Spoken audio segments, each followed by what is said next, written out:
네, 안녕하십니까. 정신건강 사업과장 양수진입니다. 저는 여기 국립정신건강센터에서 소아정신과 전문의로도 일을 하고 있고요. 정신건강 사업과장을 맡아서 오늘 우리 같이 참여해 주신 마음투자 힐링 토크 콘서트를 또 주관하고 개최를 하였습니다. 이렇게 좋은 날씨에 또 특히 이렇게 10월이면 굉장히 행사가 많은데 저희 센터에서 준비한 마음투자 힐링 토크 콘서트에 귀한 발걸음 해주신 모든 우리 참여자 여러분들께 깊은 감사의 말씀을 드립니다. 저희 이제 토크 콘서트는요, 10월 10일이 정신건강의 날입니다. 그걸 기념하기 위해서 정신건강 홍보주간을 2주간 개최를 저희가 하고 있습니다.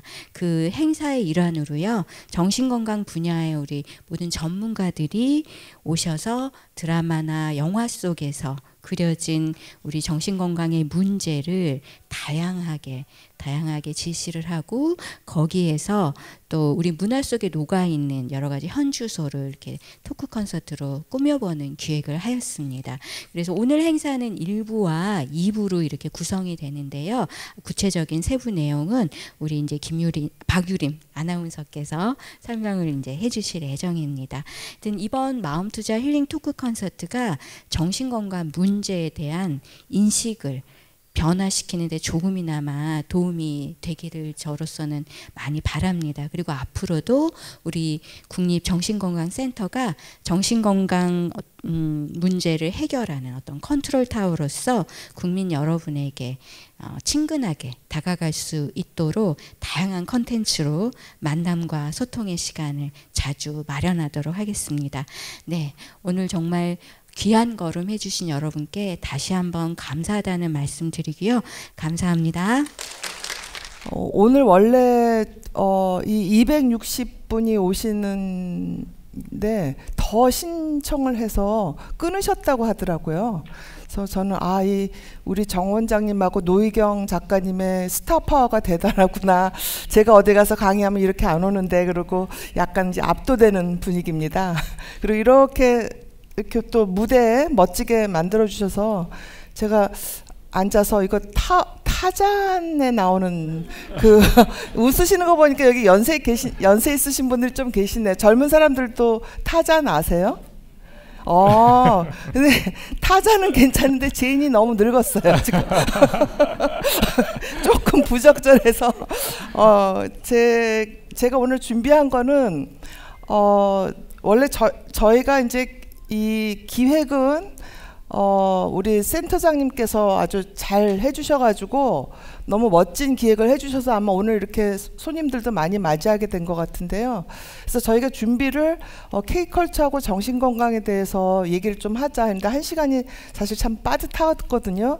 그런데 질문을 미리 받았는데 또 질문이 굉장히 의미 있고 중요한 질문들이 많아서 이 K컬처 하지 말고 질문만 받을 걸, 그런 생각이 들 정도로 아주 진지한 질문을 해주셨습니다. 그래서 일단은 저희가 준비한 거 그래도 조금 간단하게 하고 시간 되는 대로 질문도 조금 받고 이렇게 하려고 합니다. 너무 짧은 시간이라서 충실하지 못하더라도 용서해 주시기 바랍니다. 지금 이렇게 뭐 영어로 어쩌고 저쩌고 쓴 거는 제가 잘난 척 하려고 쓴 게 아니고요. 이렇게 외국에서 논문이 나올 정도로 우리 K컬처가 아주 중요한 문화 코드가 됐다 하는 것 때문에 영어로 그냥 그대로 썼습니다. 뭐 내용은 중요한 게 아니고요.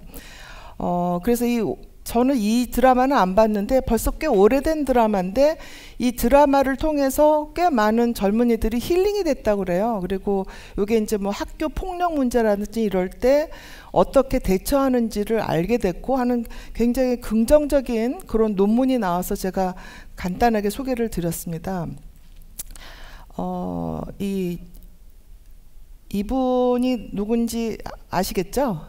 네, 최치원하고 원효대사 아마 학생 때 배우셨을 것 같은데, 이제 최치원은 그 유학자지만 풍류해서 한국의 고유의 어떤 유학을 얘기를 하고 이 유학파시고 이래가지고 그 당시에 전 세계적으로 알려진 학자라고 하고요.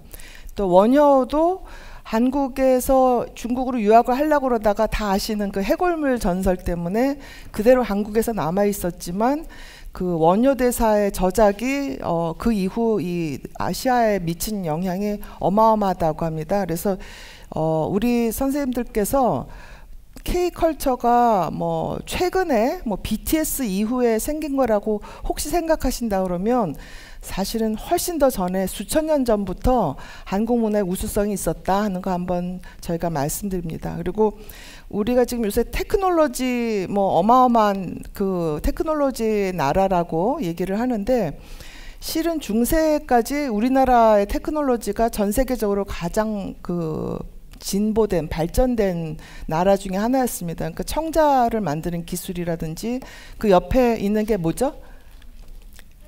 예, 직지심경이요. 팔만대장. 이 인쇄 기술이 구텐버그 그보다 빨리 됐다 그러잖아요.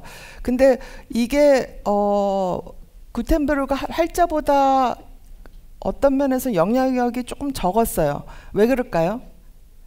우리나라 영향력이 적은 몇 가지 이유가 있었습니다. 첫 번째가 한자였기 때문에 그랬고, 그 다음에 종이를 만드는 게 너무 비싸가지고 많이 하지 않았고, 그래서 이게 조금 아쉬운 부분이에요. 그러니까 제가 요거를 내는 거는 한류가 앞으로 어떤 방향으로 갈지에 대해서 상당히 통찰을 주는 사건이기 때문입니다. 그러니까 그 당시 한자는 동양의 라틴어거든요. 굉장히 아주 고급진 사람들, 소위 말하는 엘리트들만이 쓰는 그런 언어였기 때문에 그런 언어를 고집을 한다는 것이 오히려 우리 문화를 뒤처지게 하는 부분이 될 수도 있는 거죠. 그래서 지금 이제 꽤 많은 사람들이 뭐 클래식, 뭐 대중문화 이렇게 이분법적으로 생각을 해서 K컬처에 대해서 그건 뭐 좀 싸구려 뭐 어쩌고 이렇게 얘기를 한다면 오히려 우리 문화를 뒤로 가게 만드는 거라서 그런 이분법을 조금 벗어보자 하는 의미에서 제가 이걸 잠깐 보여드렸습니다. 그 다음에 요새 한류 소설들이 뭐 외국에 많이 수출되잖아요. 여러분들이 아마 좋아하는 뭐 한강 작가라든지 뭐 신경숙 작가라든지 뭐 어마어마하게 많이 팔렸는데 원조 베스트셀러 작가입니다. 허난설원이라고 기억하시죠?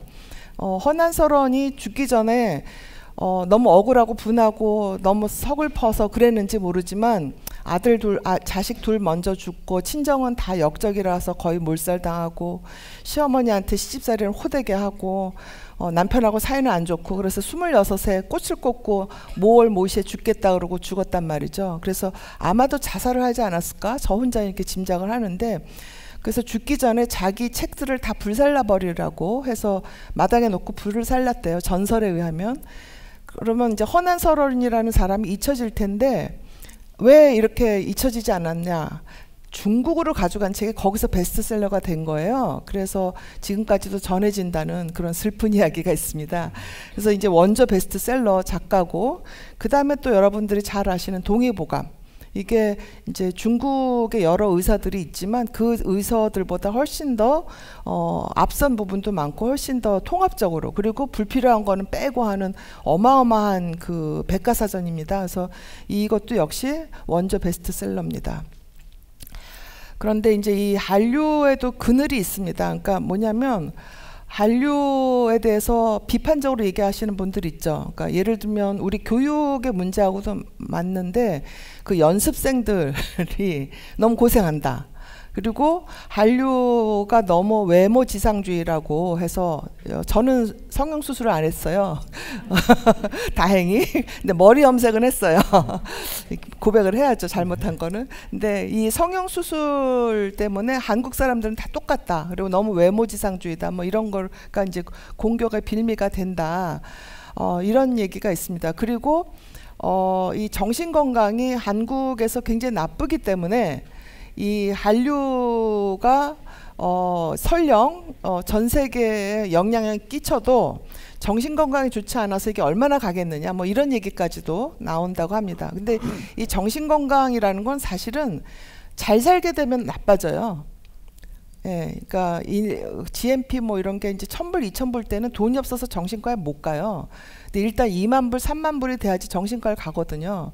그래서 우리도 이렇게 보면 이렇게 보험공단 자료를 보면 잘 사는 그 지역에 정신과가 굉장히 많고 청구가 굉장히 많습니다. 그러면 두 가지 가능성이 있죠. 정신과에 돈이 되기 때문에 많이 갈 수도 있고, 그 다음에 정신건강이 안 좋아질 수도 있고, 그러니까 뭐 여러 가지 가능성이 있는데, 일단 우리나라가 정신건강이 안 좋다는 건 아마 전 세계적으로 잘 알려져 있잖아요. 노인 자살률 제일 높고, 뭐 10대, 20대 정신건강이 안 좋고, 그래서 이게 그늘이 있고 항상 이제 빛이 있으면 그림자가 있는 거죠. 그래서 오늘도 좀 그런 심각한 질문들을 좀 많이들 하셨더라고요. 그래서 제가 이제 코드로 한번 이렇게 그 한류의 변화를 봤는데, 한류가 이건 왼쪽에 있는 거는 혹시 아세요? 기억하세요? 제가 예전에 젊었을 때 보면서 막 펑펑 울었던 드라마입니다. 가을 동화. 그리고 오른쪽은 아마 잘 모르실 거예요. 제가 또 굉장히 좋아하는 영화인데요. 약간 독립영화 비슷해서 찬실이는 복도 많지라는 그 영화 상을 많이 받았는데 일반인들한테 많이 안 알려져 있습니다. 근데 제가 요 두 개를 내놓는 거는, 이 가을 동화는 핏줄이 굉장히 중요해요. 네, 그래서 자기 핏줄이 아니면 데리고 있던 아이 뭐 하여튼 그런 식으로 굉장히 그 핏줄에 대한 강박관념 같은 게 있었는데, 벌써 이 찬실이는 복도 많지 요즘에는 핏줄을 넘어서는 새로운 가족이 생기기 시작했어요. 그러니까 한류 문화의 가장 핵심적인 가치 중에 하나가 가족인데, 저는 그 가족에조차도 조금 전통적인 가족의 규범에서 조금 벗어나서 진화하고 있지 않은가 하는 생각을 합니다. 그리고 이 왼쪽이 약간 무당 같기도 하고, 이 누구인지 아세요? 예, 신중현이죠. 원조 또 한류죠. 이 신중현의 그 미인이라는 노래 아마 젊은 분들은 못 들으셨을 건데, 이분의 이 음악이 원래 한국이 갖고 있는 가락과 서양 음악을 아주 잘 통합을 해가지고 되게 멋지게 창조적으로 만든 분 중에 하나거든요. 근데 이쪽에 반대쪽에 있는 거는 혹시 아세요? 누군지? 제가 굉장히 좋아하는 밴드입니다. 서도 밴드라고 국악 밴드예요. 아마 유튜브 치면 너무너무 실력이 좋은데, 그래서 이런 게 앞으로 우리 고유의 문화와 한류를 넘어서는 뭔가 새로운 게 계속 나오지 않을까. 서도 밴드는 정말 역사적인 밴드라고 저는 생각을 합니다. 네, 그래서 요거는 이제 제가 준비한 거고요. 그 다음에 진짜 본론은 우리 정 원장님, BTS 같은 정 원장님께서 해주실 겁니다. 네, 이렇게. 네. 안녕하세요, 정정엽입니다. 사실 이남희 선생님께서 하실 말이 훨씬 많으시고 이렇게 들을 게 많은데, 이렇게 어린 저한테 양보를 해주셔서 저는 그냥 간단하게 제가 좋아하는 어떤 드라마나 영화를 가지고 그냥 이남희 선생님 말씀을 잠깐 조금 거들도록 할게요. 그 요즘에 한국 문화 보면은 정말 인기가 좋습니다. 그죠? 인기가 좋는데 사실 이제 예전에만 하더라도 그 미국 드라마나 헐리우드 영화랑 비교를 하면은 참 질적으로 차이가 많이 났거든요. 근데 요즘에는 사실은 그런 뻔한 드라마나 영화보다 훨씬 더 저는 한국 드라마랑 한국 영화가 재미있다고 생각을 합니다. 그래서 인기가 좋고, 단지 이제 뭐 저희 나라 인접해 있는 어떤 일본이나 중국, 그리고 이제 동아시아를 넘어서 미국, 유럽 이런 전 세계적인 선진국의 문화도 이제 이끄는 그런 위치에 있거든요. 한국 문화가 어떻게 그럴 수 있었는지 제가 좋아하는 영화, 드라마 한 3편 정도를 가지고 같이 이야기를 한번 해보면 좋을 것 같습니다. 첫 번째 영상 기생충 영상입니다. 그죠? 그 기생충 영화는 다들 알 거예요. 이렇게 세계 최고라는 어떤 평가를 받고 상도 받고 했는데, 이 영화를 한번 보면은 우리 한국 문화, 한국 영화가 어떻게 얼마나 발전을 했는지 알 수가 있습니다. 한국 영화랑 한국 드라마에는 사실 엄청나게 많은 게 담겨 있어요.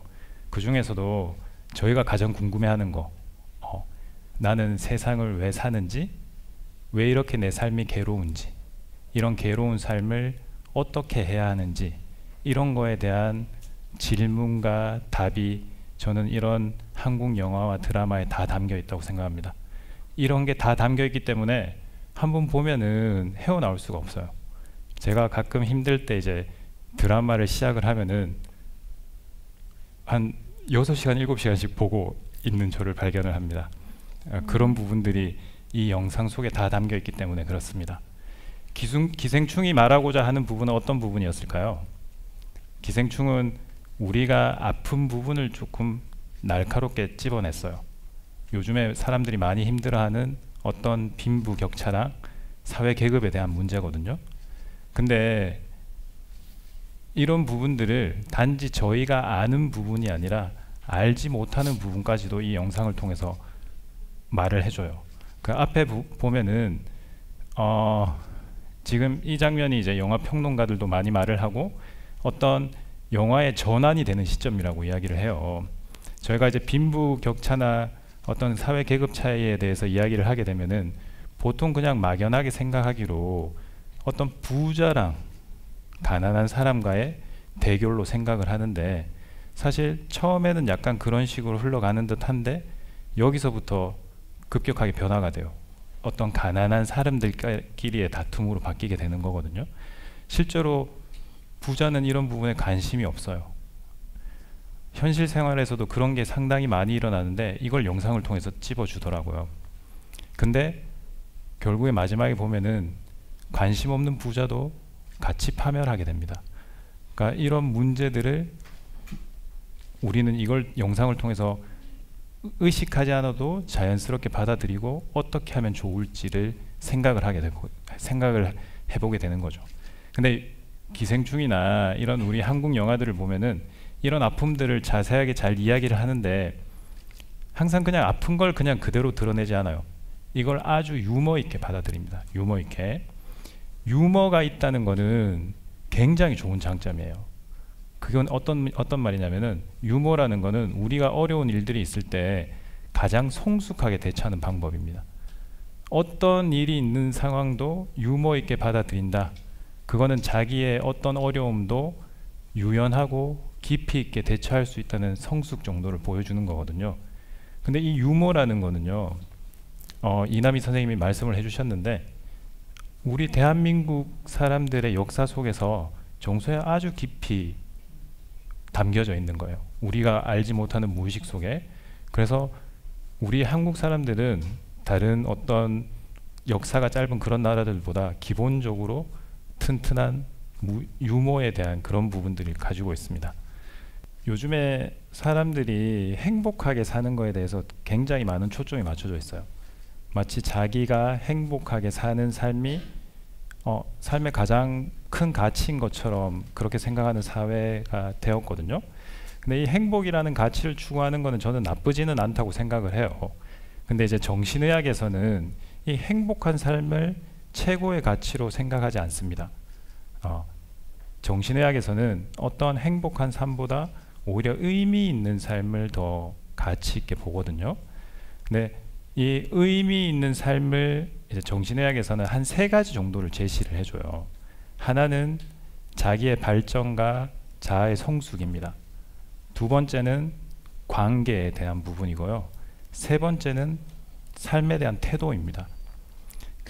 이 나의 아저씨에 대한 영상을 보면은 저는 이 삶의 의미에 대해서 관계에 대한 부분을 아주 많이 생각을 하게 됩니다. 그 내용은 뭐 어느 정도 이해가 되실 건데 이 나의 아저씨에서 보면은 이 삼형제들이 되게 삶이 좀 비루해요. 삶이 비루하고 뭐 첫째는 그 직장에서 잘려서 하는 일도 없고 가만히 집에만 있으니까 엄마가 볼 때마다 사실은 맨날 구박을 합니다. 근데 그날 무릎 꿇은 날은 집에 왔을 때 엄마가 웃어주죠. 그게 오히려 더 첫째한테는 엄청나게 가슴이 아픈 일이었을 거예요. 이 삼형제들한테는 이런 관계가 있기 때문에 삶이 힘들고 괴롭더라도 그 삶을 의미 있게 받아들이고 잘 살아갈 수가 있습니다. 나의 아저씨에서는 이게 지금 영상에서는 이제 가족 관계에 대해서만 보여지는데요. 사실 조금 더 전반적인 영상을 다 보게 되면은 이 관계라는 게 동네로 조금 확장을 해서 사회적인 관계까지 보여줘요. 그리고 사실 제일 마지막에 이 엄마가 했던 행동들을 보면은 저희가 관계에 대해서도 한 번 더 생각을 해볼 수 있는 게 조금 더 확장된 관계예요. 단순히 자기랑 딱 관계 있는 이기적인 관계가 아니라 이 어떻게 보면은 자기 아들을 무릎 꿇린 사람한테 찾아와서 사과를 하니까 저 같으면 욕을 했을 것 같은데 밥 때가 되었으니까 밥을 먹고 가라고 이야기를 합니다. 이런 관계를 중시할 수 있는 삶은 의미가 있을 수 있죠. 정신의학에서는 행복이라는 것은 어떤 이런 의미를 추구하는 삶을 살아갈 때 뒤따라올 수 있는, 그냥 부산물로 얻을 수 있는 그런 종류의 감정이라고 이야기하기도 하거든요. 그래서 우리가 어떻게 살아야 되는지 이 첫 번째 영상을 통해서 관계에 대해서 한번 생각을 한번 해볼 수 있을 것 같아요. 그리고 이제 두 번째 보면 이제 아이유가 뭐 이어폰을 끼고 있는데 갑자기 자기 옛날 시절이 떠오르면서 어떤 이제 자기 할머니가 맞는 모습을 보고 그 할머니가 맞는 모습을 못 견디다가 칼로 찌르는 모습이 나와요. 이게 이제 줄거리를 보면은 아이유가 그 이성균을 조금 모함해서 그 함정에 빠뜨려야 되는 상황인데 그걸 위해서 이제 도청을 하고 있는 상황이거든요. 근데 이 도청을 하고 있는데 이 이성균을 삶을 도청을 하다 보니까 이성균의 삶이 너무 값진 거예요. 그냥 정말 비루한 그냥 직장인의 삶인데 그 이성균의 삶이 자기가 없을 때 도청을 통해서 보여지는 삶이나 자기가 실제로 있을 때 보여지는 삶이나 같은 거예요. 그런 삶의 태도를 보고 또 아이유가 이제 감동을 해서 어떤 마음의 변화가 일어나는 부분들이 보여요. 이 나의 아저씨에는 이런 관계적인 부분이나 삶에 대한 태도적인 부분이 다 담겨 있는 거죠. 정신과 의사지만 참 부끄럽게도 한국 영화나 드라마가 정신건강 영역에서도 여러분들한테 훨씬 더 많은 위로와 따뜻함 그리고 살아나갈 용기를 주지 않나 하는 생각을 합니다. 네, 앞에서 제가 어떻게 살아야 되는지, 의미 있는 삶을 살아야 되는지에 대해서 이야기를 잠시 드렸는데요. 의미 있는 삶을 살기 위해서는 사실 기본 조건이 있어요. 무엇일까요? 생각해 본 적 있나요? 어떤 다른 것보다 가장 중요한 거는 자유로움이라고 이야기를 합니다. 어떤 선택, 이 자유로움은 내가 무엇이든 할 수 있다. 나는 이것도 할 수 있고 저것도 할 수 있다. 이런 자유로움이 아니에요. 정신과 영역에서 말하는 자유로움은 어떤 선택하는 그 순간의 자유로움이에요. 선택하는 그 순간에. 근데 이제 뭐 예를 들어서 지금과 같은 상황에 내가 무릎만 꿇으면은 자기 태학도 면할 수 있고 아버지가 뭐 사직서를 내지 않아도 돼요. 회사를 계속 다닐 수가 있어요. 이런 순간에 많은 사람들은 어떻게 이야기하냐면은 어쩔 수 없었다고 이야기를 합니다. 어쩔 수 없었다고. 근데 이 자유로움에 대해서 말한 정신과 의사는 그 사람의 경험을 보면은 나치 수용소에서 생활을 해요. 나치 수용소에서 생활을 하는데 항상 가스실로 불려가는 사람들을 살펴보게 됩니다. 가스실에 불려간다는 것 자체가 죽음을 앞두고 있는 순간이죠.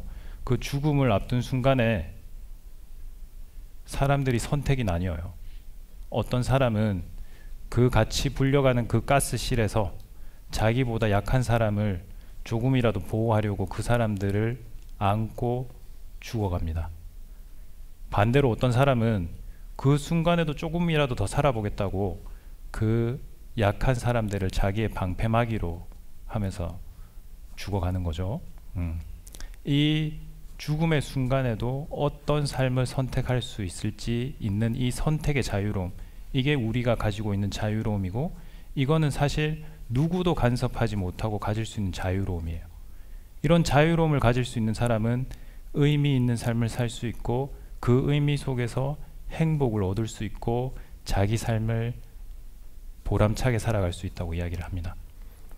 뭐 물론 이태원 클래스에서 이거 보면은 신념 있는 삶의 태도만 이야기해도 충분하지만 이런 자유로움에 대해서도 그 작가의 의미가 담겨 있지 않을까 생각을 하고 있어요.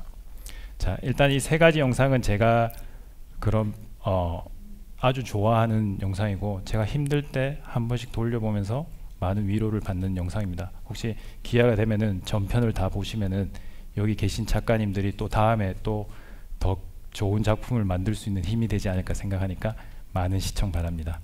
그리고 마지막으로 제가 한국 문화를 이야기하면은 BTS를 이야기하지 않을 수 없을 것 같아요. 그죠? 근데 제가 사실 음악이나 이런 부분은 잘 몰라요. 영화도 사실 잘 모르는데 그냥 제가 느껴지는 대로 이야기를 했는데 어떻게 조금 도움이 되셨나요? 아, 감사합니다. BTS는 한국 문화 대표하는 사람이죠. 이렇게 이야기를 좀 해야 될 것 같아요. 그래서 저도 저도 사실 멤버 이름도 다 몰라요. 근데 이제 BTS에 대해서 조사를 조금 이 자리 때문에 조사를 하다 보니까 BTS 팬이 되었어요. 왜냐면은 BTS가 어떤 인터뷰를 하는 걸 제가 보게 됐는데 그때가 세계 1등을 한 순간이었거든요. 세계 1등을 한 순간에 인터뷰를 하면은 보통 어떤 이야기가 나올까요? 아, 열심히 노력했습니다. 너무 기쁩니다. 스스로가 자랑스럽습니다. 이런 이야기가 나올 것 같은데 요거 한번 읽어보시면 좋을 것 같아요. 제가 한번 읽어보겠습니다.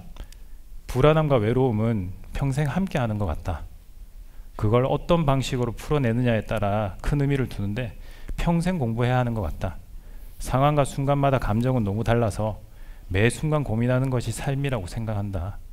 그래서 이 기사를 통해 많은 사람에게 나 또한 불안하고 당신 또한 그러하니 같이 찾고 공부해 봅시다라는 말을 하고 있어요. 저도 BTS는 아니지만 여기 이 자리를 빌어서 저도 항상 외롭고 불안한 순간들이 항상 있어요. 여러분들도 그러실 거라 생각을 하고 그걸 항상 서로 같이 공부해 가면서 어떻게 잘 살 수 있는지 조금 알아보는 삶을 살았으면 좋겠습니다. 일단 제가 준비한 건 여기까지입니다. 감사합니다. 그 질문들을 너무 잘 질문을 해주셔서 그 질문에 사실 답을 저희가 사실 이런 질문들에 대해서 이남희 선생님의 답을 들어볼 수 있는 기회는 사실 많지 않아요. 네, 그래서 제가 이제 답을 해주기에는 너무 짬이 어리고 이 질문들을 좀 정리를 해서 이남희 선생님이 답을 간단하게 좀 드리기로 했거든요. 그 여러분들의 질문들을 제가 조금 정리를 조금 해서 이남희 선생님께 제가 질문을 한번 드려보겠습니다. 어떤 답이 올지 아주 기대가 됩니다. 자, 일단 여러 가지 질문들이 있었는데요. 가장 궁금해하는 것 중에 하나가 어떻게 하면 외롭고 공허한 삶에서 벗어날 수 있나요? 이런 질문들이 상당히 많았어요. 이남희 선생님, 거기 혹시 대답을 한번 해주실 수 있는지. 제가 강의 때 이 질문들을 이렇게 보면서 생각을 했는데 저희 집안이 이 정신질환, 이 유전병이 많은 집안입니다. 그래서 저희 집엔 거의 이 국정 여기 올 만한 모든 병이 다 있어요.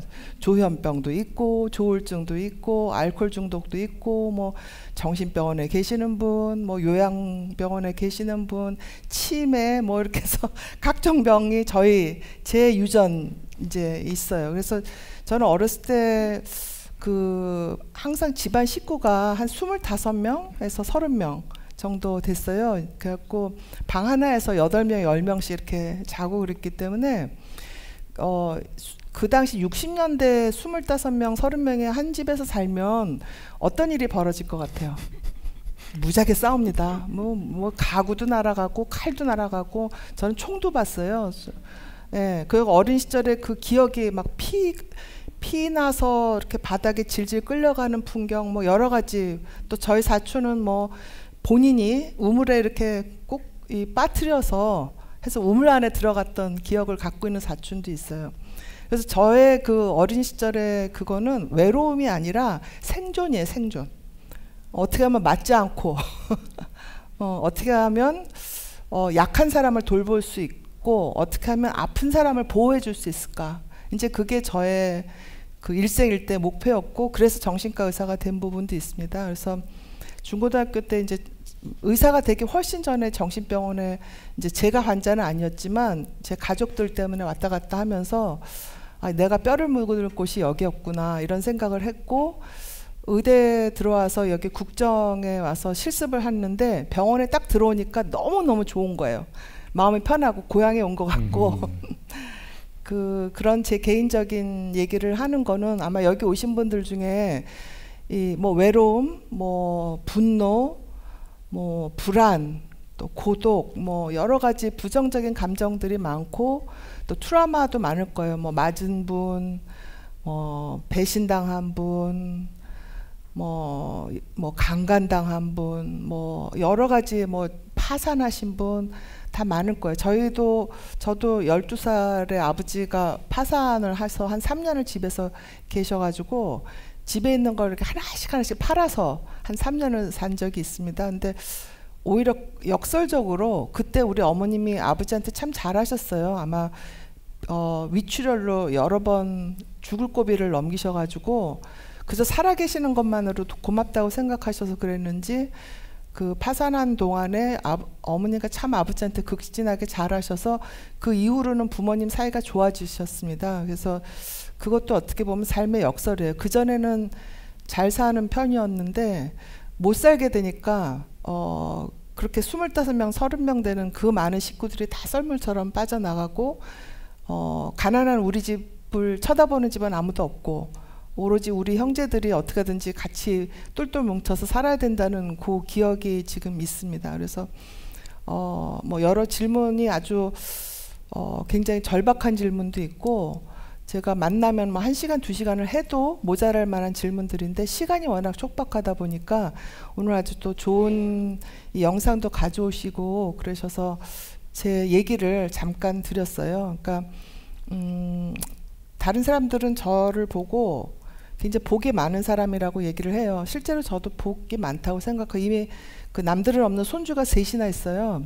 그리고 어제도 손주 때문에 2시 반에 오늘 새벽에 2시 반에 일어났습니다. 그래서 지금 약간 정신이 혼미한데 그 손주가 깨워가지고 그래서 복이 많아요. 복이 많은데 복이 많지만 그게 제가 잘해서 복이 많은 거라고는 생각하지 않고요.